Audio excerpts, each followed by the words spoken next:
सांप की शादी। रामनगर गांव में रिंकी नाम की एक लड़की अपने पूरे परिवार के साथ रहती थी।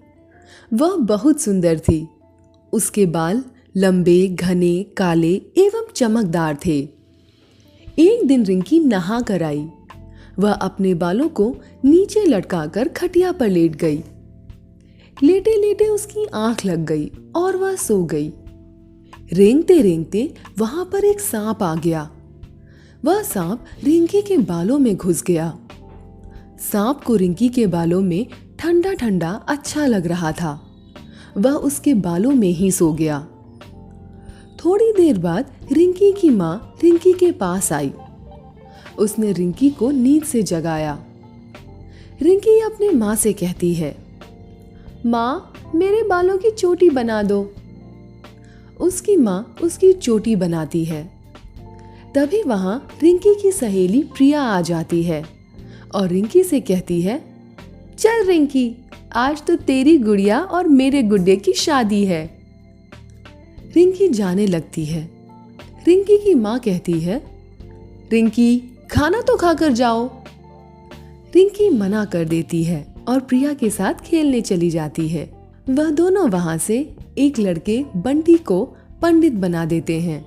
फिर अपने गुड्डे और गुड़िया की शादी करवाते हैं। फिर बंटी कहता है, अब इन दोनों के 7 फेरे होंगे। फिर उन दोनों के रिंकी 7 फेरे कराते हैं। बंटी कहता है, अब विवाह संपन्न हुआ। रिंकी, आज से तुम्हारी गुड़िया को प्रिया के गुड्डे के साथ रहना होगा। अब यही इसकी रक्षा हमेशा करेगा, इसका ध्यान रखेगा। रिंकी कहती है, क्या हुआ अगर शादी हो गई तो? मैं तो अपनी गुड़िया के साथ ही रहूंगी, उसको हमेशा अपने साथ रखूंगी। सांप इन सब की बातें सुन रहा होता है, क्योंकि जब रिंकी और प्रिया अपने गुड्डे और गुड़िया के फेरे करवाते हैं, उस समय रिंकी के फेरे भी सांप के साथ हो जाते हैं।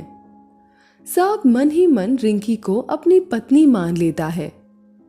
रिंकी अपने घर जाती है और अपनी माँ से कहती है, माँ, ये शादी क्या होती है? उसकी माँ बताती है, जब लड़के और लड़के की शादी होती है तो वह लड़के की पत्नी बन जाती है। लड़का हमेशा अपनी पत्नी की रक्षा करता है, उसका ध्यान रखता है। फिर सांप अपनी माँ से जाकर यही बात पूछता है और उसकी माँ भी वही बताती है। अब वह सांप हर वक्त रिंकी के आसपास रहता है। वह जहां जहां जाती है उसके पीछे पीछे जाता है। अगर कोई उसके साथ बदतमीजी करता है तो वह सांप उसे सबक सिखाता है। एक दिन रिंकी बाग में आम तोड़कर खा रही थी। एक लड़का बोला, ये आम मेरे बगीचे का है, मुझे इनमें से आधा आम दो। रिंकी मना कर देती है। वह जबरदस्ती उससे आम छीनने लगता है। सांप वहां आकर लड़के के पैरों से लिपट जाता है। वह लड़का डर कर भागने लग जाता है। रिंकी ये बात बहुत दिनों से सोच रही थी कि वह सांप उसकी हर जगह मदद कर रहा है। रिंकी ये सारी बातें घर जाकर अपनी माँ को बताती है। उसकी माँ कहती है, यह बात किसी को मत बताना। यह बहुत समय तक चलता रहा। धीरे धीरे रिंकी बड़ी हो गई।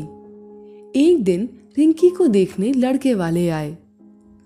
सांप को पता चल गया कि रिंकी के घर वाले उसकी शादी करवा रहे हैं।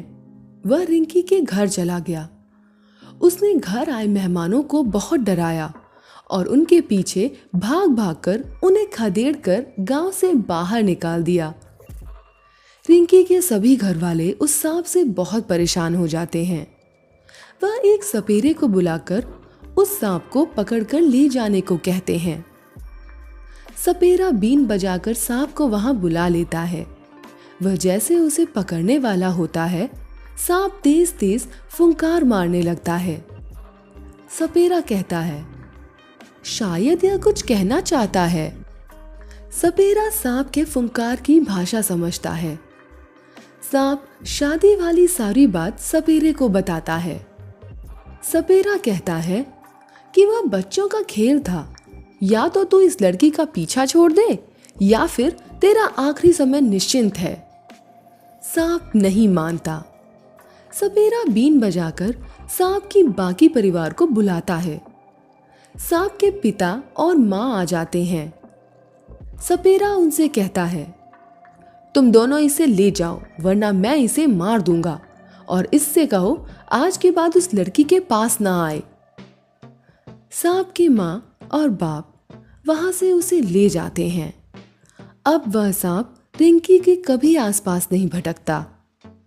अब रिंकी की शादी भी हो जाती है।